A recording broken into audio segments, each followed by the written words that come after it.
বৰহাটত পচন্দ বতাহৰ ফলত বিদ্যুতৰ যোগান ব্যাহত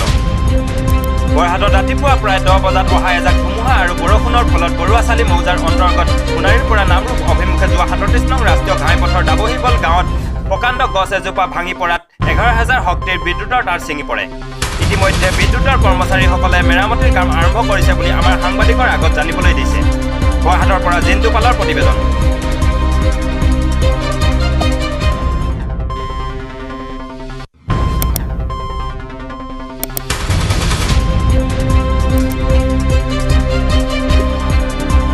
মই বিপিন কুসুমতাৰী আৰু আপোনালোকে চাই আছে N T news Assam north east